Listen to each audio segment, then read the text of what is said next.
παρακάτω κείμενο είναι πρωτότυπο και χρησιμοποιείται αποκλειστικά ως δείγμα φωνής για video game χαρακτήρα σε σκηνή μάχης.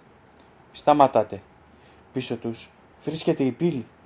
Αν πέσουμε τώρα, όλα τελείωσαν. Εμπρός για το βασίλειο. Για τη λευκή φλόγα.